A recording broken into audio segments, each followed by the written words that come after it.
Dynamic blessings to all of you who are just now tuning in to my Wednesday 1 p.m. Pacific Time IG Live, in which you have the opportunity to come into conversation with beautiful people from all around the world that are about glowing, unfolding, growing to their greater yet to be. And we enter into dialogue. It oftentimes runs over. When it runs over, we go and do this part 2 on my app. If you don't yet have my app, you can get it today. You just go to michaelbbeckwith.tv, download the app, and then go to the App Store and Beckwith Inspires. And you can have the app. So today, I'm going to be with Mitra, Politi. And there he is. Brother Mitra, how are you? Good, very good. You're in Costa Rica right now, right? Yes, I'm in Costa Rica, Guanacaste. Oh, very good. I was just about to let people know who you were, and my good people brought you onto the screen. But let me let people know that for over 20 years, Mitra has been a spiritual guide, an author who regards himself as both a teacher and a lifelong student in the art of life. He's the spiritual director of the Rhythmia Life Advancement Center, an enhancement center, the acclaimed transformational retreat center in Costa Rica. He's a doctor of traditional Chinese medicine and certified acupuncturist, practitioner of indigenous Colombian healing. Now he has a book. He's the author of Insights, Step to Truth, book of prose, wisdom, garnered from his 25 years of meditation and spiritual contemplation. And I have part of your book with me right now, Mitra.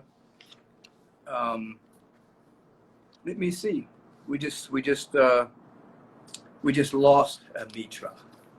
Let me get him back. Hold on one second. Are you guys watching? You should watch. Anyway, Mitra disappeared.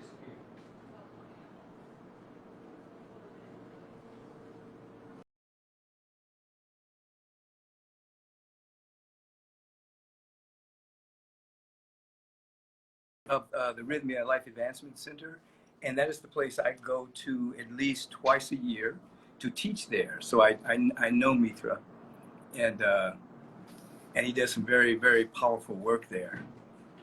And he's going to come back on right now. Maybe there was some bad connection, but we're connected. Hey, Michael. It's a bit yeah, little interesting. A little interesting internet connection.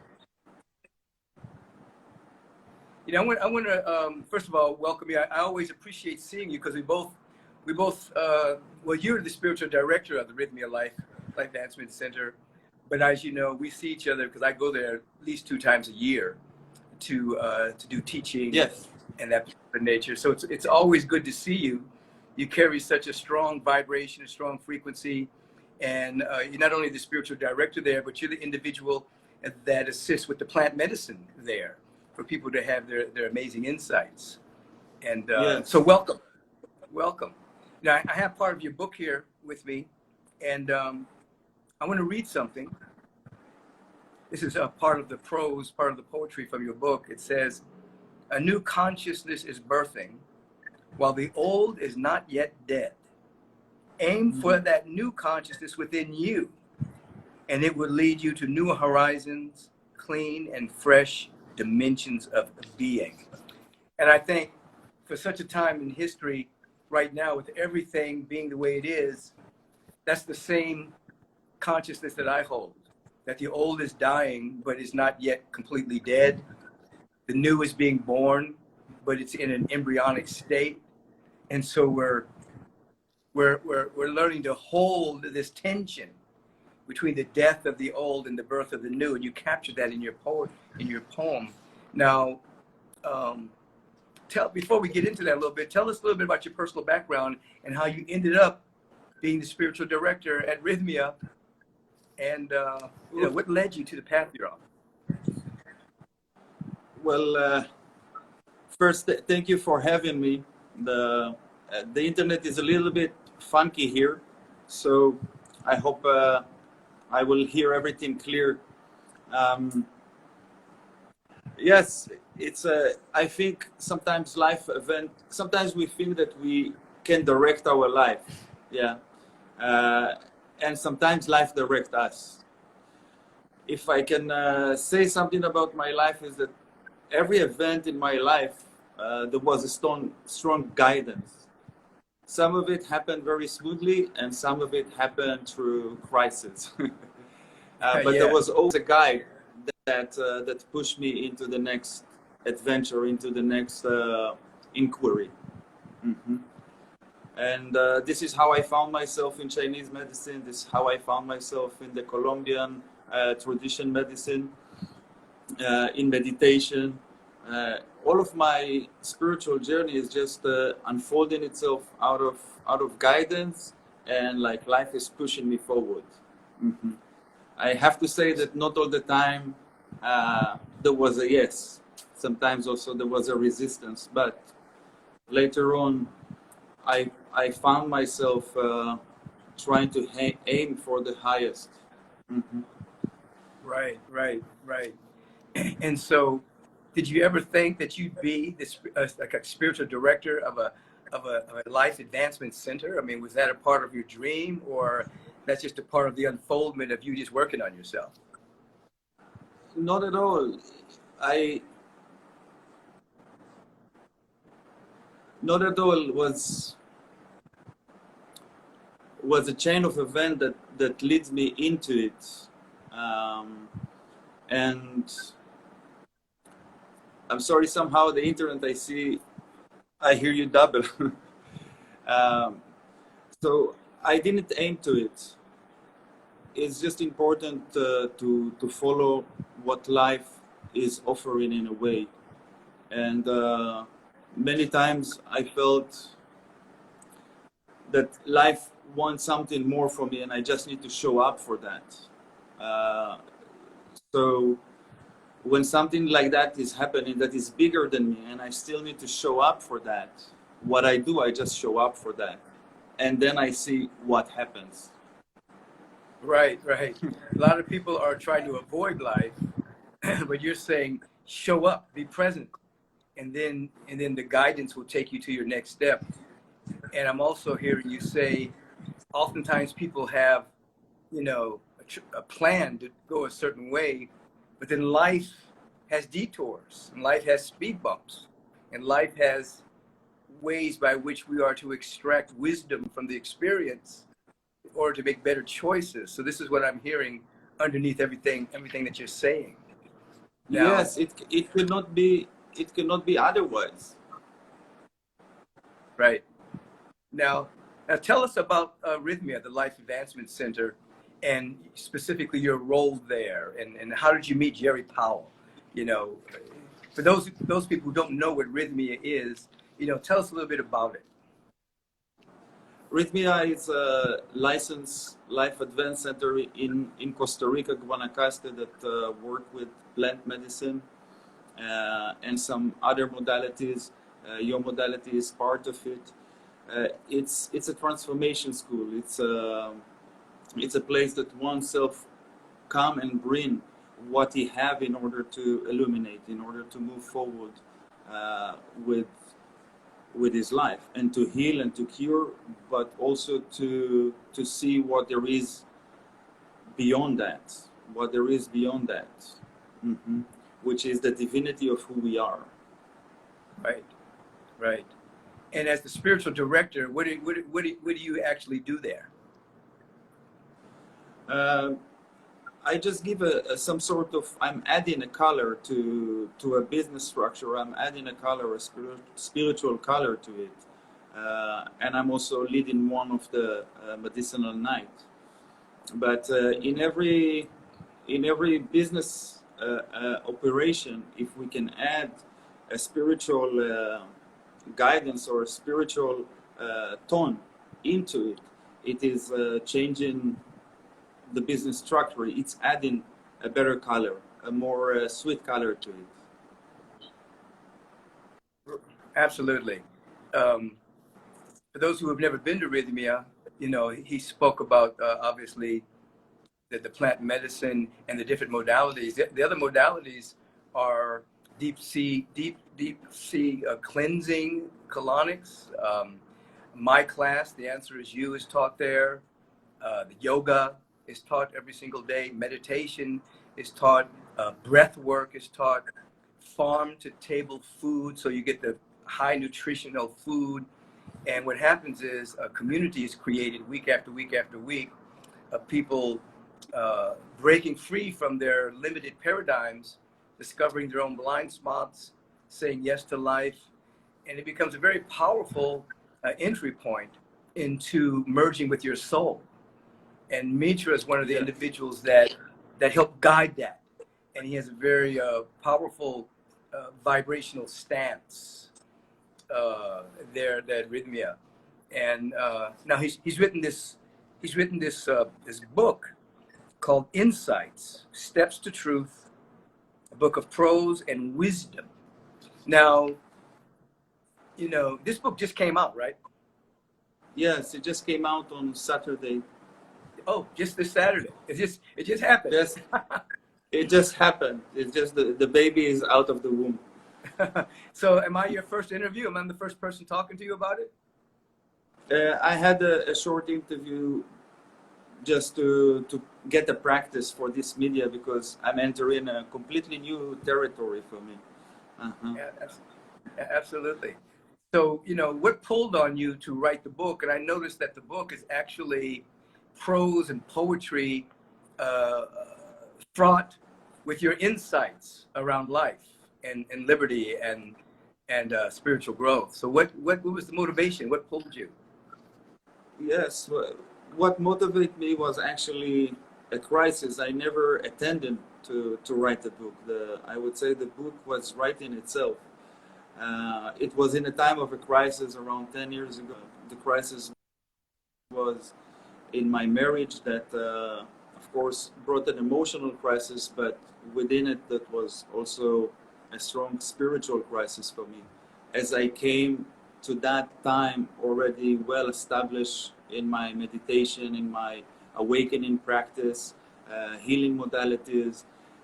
So I established already a lot of spiritual insights. But in that moment, the impact was so strong that everything felt like it's crumbling in front of my eyes. And I looked for tools in order to reconnect me back to sources. So one of the sources that I find was to sit and to write a lot of insights and weigh how my communication with the Creator, with God, within the God inside of me, and to write it down. And wherever I was needed, I would take the book and I would reflect for myself. In the time that I had a moment of forgetfulness, I will go back to the notebook and read it and let that words penetrate me and guide me. After a year, I discovered that that actually there is really good material in that notebook. So I decided to put it together to a book. But the essence of that book for me was just to find a way to communicate through the words, through the written words, to communicate with creation and with the spark of God inside of me. Mm-hmm. That's beautiful. So it was almost like your journaling was therapeutic, you know, and as you were going through the crisis, it became an entry point back to yourself, back to the source, back to your, like you were doing a soul merging based Yes. on the insights that you were writing from the depth of despair, the depth of crisis. That's yes, powerful therapy. It is, because I think when we are meeting a crisis in our life, in order to come out of that crisis, one of the most important things is which type of resources and sources we can connect to back. So family, friends, therapy, and so on and so on. But for a spiritual person, there is a little bit different. because a lot of our daily communication and dialogue is with the creation, is with the creator, and with creation inside of us, with this spark of God inside of us. And for me as a person that is embedded in spirituality, it was very important to redefine it in order to find it again. So when we are in crisis, we that's great. reconnect. Yeah, I like what you said. You had to redefine it to find it. Is that what you said? Yes, I had to redefine in order to find, because when the ground is so shaken, our terms or our parts in our belief system are so shaken. So we need to find it, to refine it, and to find it again. So it's almost like we're in a crisis. Everything you thought you knew kind of goes out the window, and then when you find it again, it's on another level. It's almost like you're believing something, then everything goes out the window. You don't have any foundation, and then when it builds back, it's on a higher level. You have a greater understanding of what you thought you knew. Yes, this is exactly that. Yeah, it's passing through some purification process. Right. And so this is why you talk about the fact that you are a lifelong learner in the art of life. Yes. It's not stagnant. It's not one and done. And I often teach people. Go ahead. I want to hear more of what you have to say about that. Go ahead. I say like this. I say I cannot say that I'm a teacher without declaring that I'm a student. Right. Because within that willingness to study, then there is more variety. There is more openness. The evolution doesn't stop. Right. With any title that I'm receiving. And the self-investigation or the self-inquiry is always alive. It's always demanding evolution. And so I'm a student for evolution. Yeah. Right. Yeah, I definitely understand that. I always talk about the fact that we embrace not the classical sense of enlightenment, we embrace evolutionary enlightenment, which means because what's within us is infinite, that we're always going to different states, more expanded awareness of enlightenment. Classic enlightenment, people would say, well, Buddha got enlightened and that was a one and done kind of thing. But in truth, that was just one facet of an ever expanding awareness that we're always on. So it's not like we become enlightened. We're more enlightened today than we were yesterday, but not as enlightened as we're going to be tomorrow, because it's infinite. Yes. So we have to stay on the verge of lifelong learning, self-inquiry, asking the right questions, being humble, being vulnerable, being receptive, being available. We have to live in that dynamic. And that's where the power comes. The power comes when we're actually yielding to the next stage of our own unfolding. And then this is what I'm gleaning from you. So the book was a birthquake. You actually birthed the book from the earthquake of your life, from the crisis of your life. And the book is called Insights, Steps to Truth. I love it. Yeah. Yes, I want to join in into what you said. I say it in this way that God is a relationship, and as long as we maintain that relationship become more real. As more as we nourish that relationship, that relationship become more real. God becomes more real, and the God also inside of us, the spark of creation inside of us. So as more as we keep that dialogue, as more we are empowering it, as more as we discover it, as more as we are embedding in it, as more as it's washing us, as more as it brings life and light into our life. Yeah, no, I love that, because this is what we seek to inspire people it's not about being a part of religion. It's about having a relationship. I love that. It's about a relationship with life, with the capital L, relationship with the God presence. You know, that it's not about just memorizing a bunch of stuff out of the Bible or the Bhagavad Gita or the Dhammapada or the Quran. It's actually having a relationship with life and with yourself that becomes like a mystical marriage. You know, it's a love affair, actually. I like to think of it as a love affair with the presence. And it carries you through your darkest times, and it carries you and is with you during times of celebration. But many people don't have that relationship. They're a part of a club called the church or something, but they don't have the relationship. And so what you're bringing to us today is the importance of really having that relationship with the presence that becomes more real to us than the very chairs we're sitting on. It's and it's necessary. Particularly, you're talking about crisis. You know, the world's in a crisis right now. You know, people are afraid. Yeah. And in this crisis, in this global crisis, if we cannot impact it globally, we can impact it privately.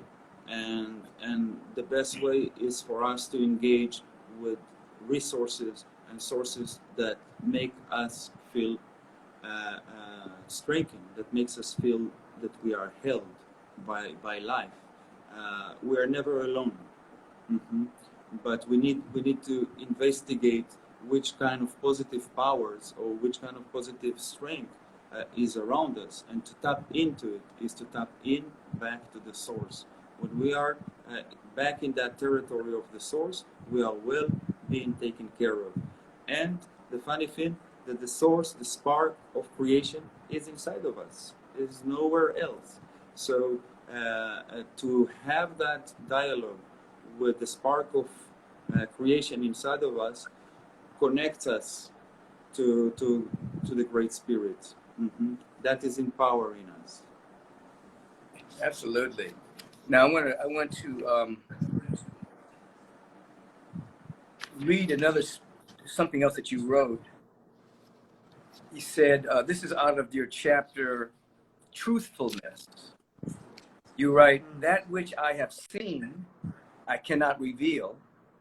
That which I have experienced, I cannot pass on. That which I am, I can only be. That which I've seen, I can't reveal. That which I have experienced, I cannot really pass on. But that which I am, I can only be. So when this came through you, what was the major insight around this? I mean, I have my own interpretation of it, but I want to hear yours. There is so much so-called spiritual experiences or dialogue with the divine, and how that is influencing us, how that is impacting us. But it's so we can. This is the limitation of it. We cannot really wrap it up in a present and to give it to somebody. In a way, we can only give it to somebody when we are in that territory inside of us. So this is what that words are pointing to. Yeah, because there is that need once I establish once I tap into something really good, to share it in words, no? But it can be shared only in life force, and the life force many times doesn't have a name. It's just a frequency. Yes. Absolutely. You know, we just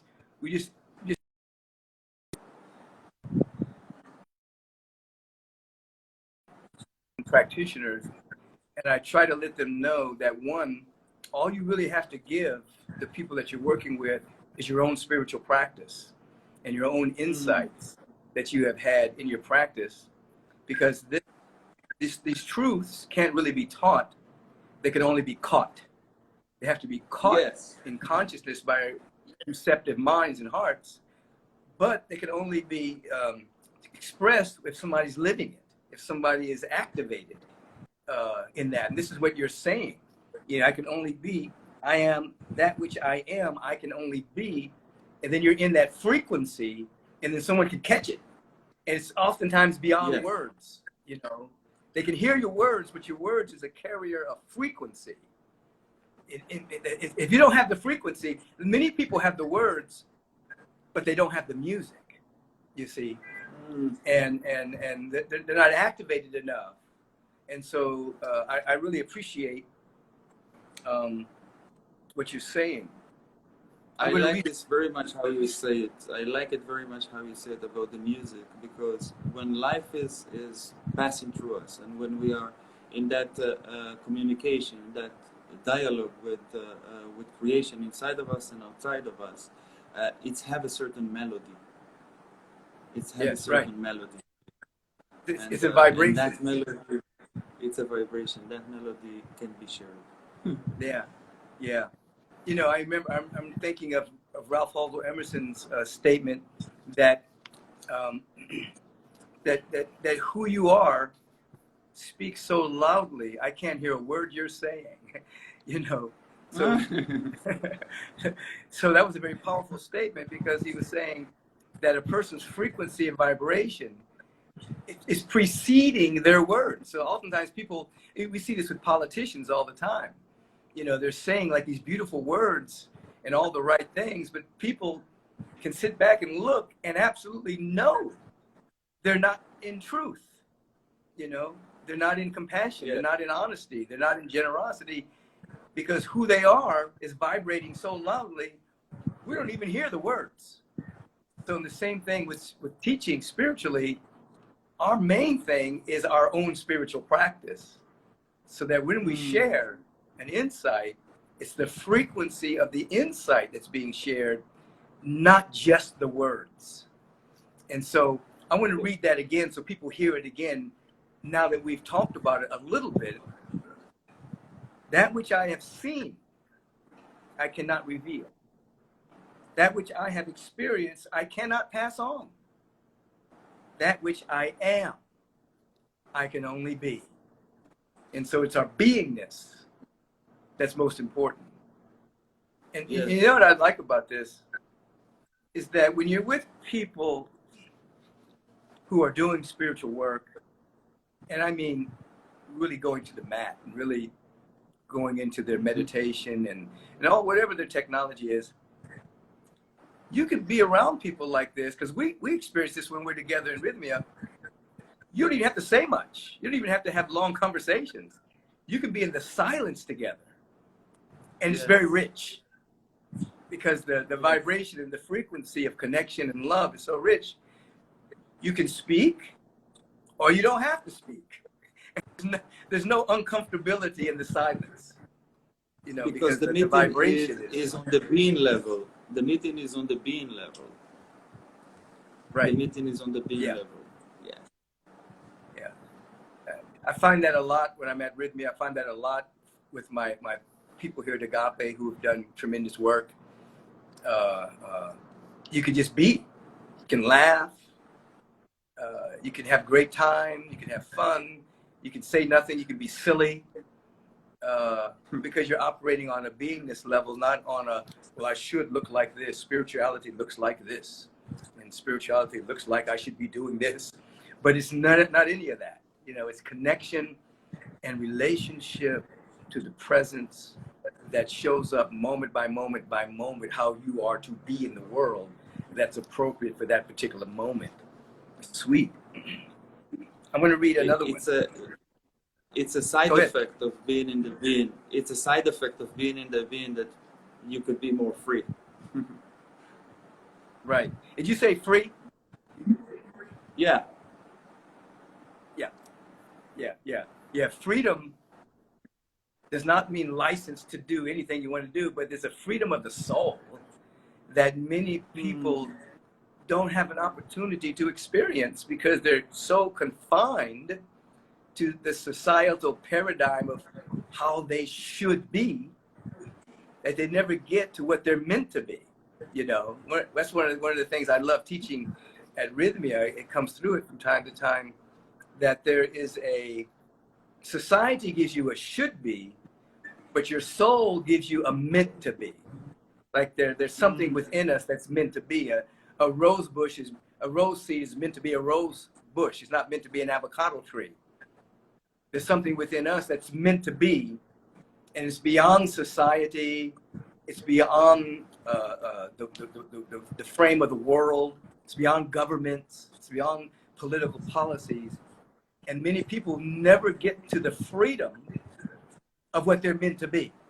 And that's what spiritual practice is about, you see. That yes, relationship. Because our soul is in the territory of God. Our soul is not in the territory of any government, in any social contract. Our soul is in the territory of God, and there is freedom. Yeah. And you see people today where their soul has been captured by governmental influence, fitting into society, and what they've gained by that is a false sense of safety, and oftentimes a deep sense of insecurity, because they're not tapping into their soul. Their soul doesn't belong to the government. Their soul belongs to God, you know. And that's what spiritual liberation is all about, reminding people that their soul belongs to God, the God spark within us, not to a government, not to a denomination, not to a political party, but to the presence. Yes, never even not to their old condition, even not to their own constricted belief system. Yeah, because the soul is deeper than all of it. The soul is the root in life in us, and is to, like you said, to remind that to people, and that is very important. So we can remind it to people, but that the beauty of it, and what I was trying to bring into the book, is to evoke the longing of oneself to tap into that memory. Yeah, because when we have a natural thank you. When we have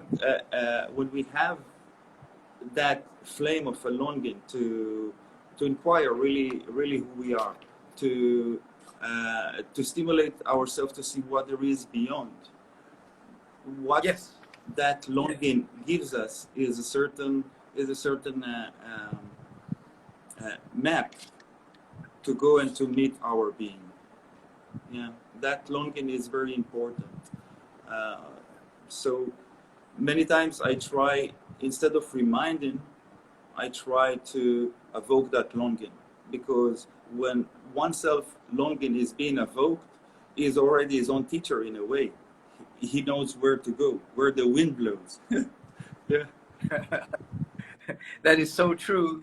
I often say that you don't want an external authority figure. Your authority is your latest insight into reality. That's your authority. Yes. That's the authority. The authority isn't external out there. The authority is your own true insight into reality. And then that's how you live until you get your next insight, your next revelation. Then you live from that dynamic. And so you're always living free based on revelation and insight, not on stagnant dogmas and dead words and books, you know. I say amen for that. Yeah. And so you take something like this that I have in my hand, and it can lead you to deeper questions. Like I like this one here, and this is from your chapter, Truthfulness. You write, an intention to be in integrity. Let me see that. Or an attempt to conceal. At the root of the intention for integrity lies the truth. At the root of the attempt to conceal lies self-deception. Now that's simple and profound. An intention to be in integrity or an attempt to conceal. At the root of the intention for integrity lies the truth. The root of the intention for integrity lies the truth. At the root of the intent to conceal lies self-deception. We create our own blind spots when we try to conceal. Yeah, speak on that. It could be our spiritual practice, because there is so many practices. But if we take integrity and we took it as a spiritual practice, and we keep that integrity with our actions, with what we say, with what we think, it will lead us to the truth. Yeah. It leaves the integrity leaves footprint to the truth.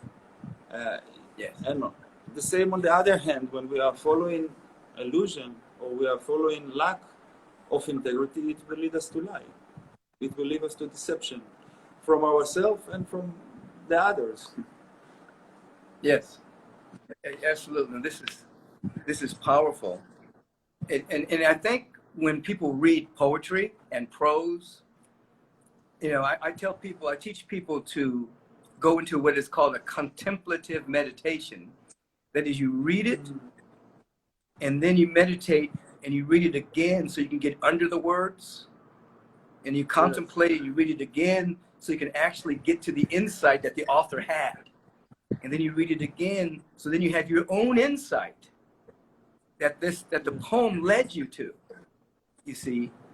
And so an intention, just the intention to be in integrity is a path. Yes. Just that intention to be in integrity. And the integrity, people think that's a moral thing, but integrity means to be integrated with your soul. It means to come back to your own wholeness, you see. So when you have an intention to be in integrity, the root of that intention for integrity lies truth. This is good work here, Mitra. This is good work, man. You have the intention puts an arrow forward, and it guides us where we should walk. Yeah. Yeah, where we should walk. I have the chapters change in front of me. I printed it out. I have the chapters truthfulness. How many chapters are in your book? I think there is 35. 35 topics. 35 topics. 35 different topics. Now, where can they get the book now? They can get it on all the platforms, on Amazon, on iTunes. You can get it print. You can get it as an ebook. Okay. And it's called Insights, Steps to Truth by Mitra Politi. Is it Politi? Politi, yeah. Yeah, Mitra Politi. So, hey everyone, I want you to get this book because I have it in my hand. I love the poetry. It really lends itself to really good contemplative meditation. And as he indicated, it was birthed out of his own crisis that he was moving through. And it became kind of journalistic, therapeutic for him to merge with his soul. So it carries some very simple and profound movements of thought. I'll read one more. In seeing things for what they truly are, confronting the illusion and the lie, arises a subtle resistance. This resistance must be melted by compassion. Compassion for myself, compassion for... Again, when I read that, your own words back to you, what comes up for you in that? Sorry, the internet went. Could you hear me? Now I can. It's okay. It's so wonderful for me to hear your voice and your tone reading this line. It's impacting me so beautifully. Thank you so much, even just for this moment of you reading that. Oh, it's my joy. And one thing that I'd love to embrace is how we must have compassion for ourselves. We can't be too hard on ourselves when we stumble and fall, particularly if we're seeking the truth and seeking integrity. we have to have compassion on ourselves, because the only way to have compassion for another is we have to have compassion for ourselves. For as hard as we are on ourselves, we end up becoming judgmental and hard on others, you know. So Yes, it begins here. That was a lesson for me, because I was very critical of myself and very hard on myself. And so I had to learn, and I was taught when I went in to the other space, and the beings taught me, they taught me that I need to have more compassion on myself. And then I would naturally, the river of compassion would flow through my heart to others because of my embracing of myself. It is so important, especially when we are entering this conscious game. Yeah, when we are increasing our consciousness, it means that our screen, the lenses of our screen, will get bigger, and that means that we will see more stuff on ourselves. We will see more stuff on the other, because we are illuminating some parts. But if we don't bring into it the tool of compassion, we will end up seeing more but judging more and criticizing more. So as more as we can caution, that is an airline. This is a friend that goes with us into the opening of consciousness. Because opening of consciousness is not only the experience of the creation in me, I'm also seeing more screen of my thought. I see more the screen of what I feel, what is really is there inside of me. Mm-hmm. And bringing compassion into it is changing the tone. It is making everything softer, and like this we can come back into wholeness. Mm-hmm. Absolutely. It's so very necessary. How can people be in touch with you, Mitra? You can through Instagram, Facebook, mitra politi. My website is inside line the book, and the information is all there. Yeah. Very good. That's Mitra Politi, and he's the spiritual director of the Rhythmia Life Advancement Center, and that's the place that I go to at least twice a year to teach. January and July. Obviously, with the COVID situation, I have not been able to be there to teach because people can't go there right now. But as soon as it opens, I will be there. The month it opens, I will be there to teach. Gerard Powell and I have been talking about it. It might be November. We don't know. But I know people are creating a waiting list to come back to Rhythmia. Yeah. Because they've done a lot of soul searching in their self-quarantine, and they want to come to Rhythmia and basically use all these modalities to go even deeper. So Mitra, I will see you in Rhythmia as soon as it opens up. And I'm so looking forward for that. I'm so looking forward for that moment that Rhythmia will open and we can go back to share the work and the joy with people. Mm-hmm. Absolutely. So if you don't know what Rhythmia is, it's a Rhythmia Life Advancement Center. You can go to their Instagram page as well, or their website. And I'm telling you, when you do a week of, the deep sea cleanse and the answer is you program, and the meditation and the breath work and the yoga and the option to do plant medicine with Mitra or one of the other shaman. And let me just say this about that. These are real shaman. These are not somebody that went to Peru for 2 weeks and came back and said, I'm a shaman. These are individuals who are steeped, like Mitra, in the practice of leading people to higher states of consciousness and creating a zone of safety and wellness.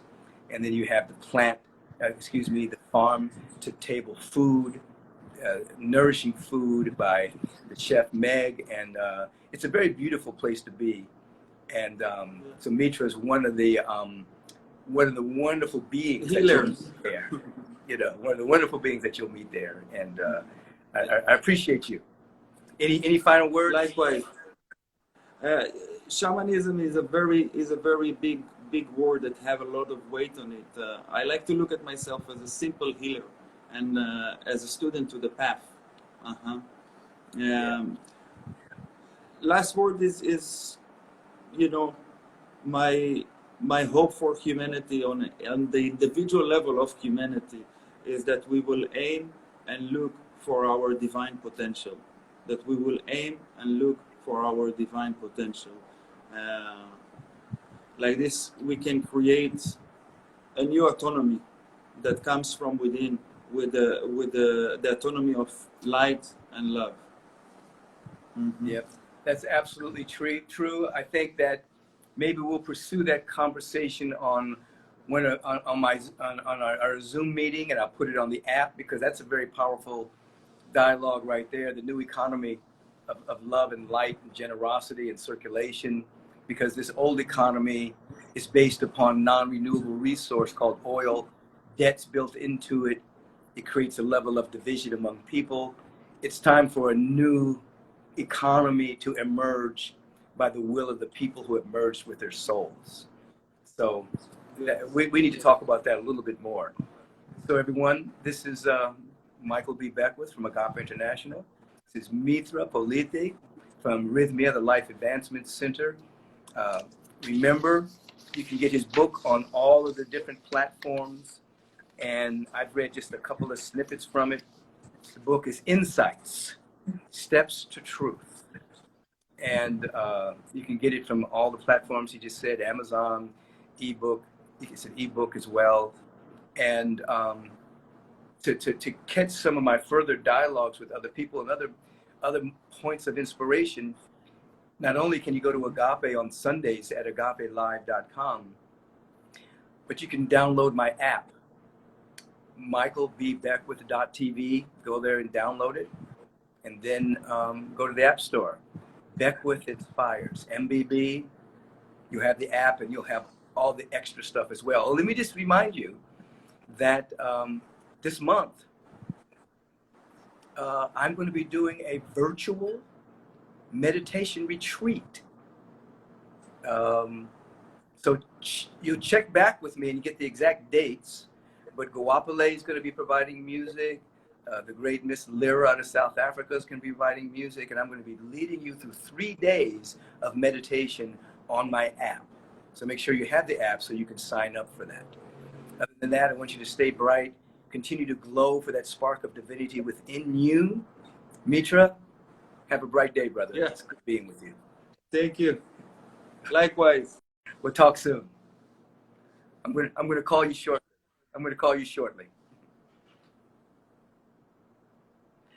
So that was Mitra Politi. And I'm going to have part 2 with him, because I want to get into this new economy and some other things.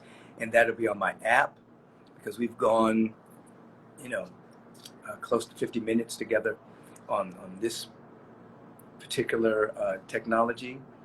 And I'll see you guys soon. Have a bright day. I see your comments. I appreciate your comments. And peace and richest blessings to you.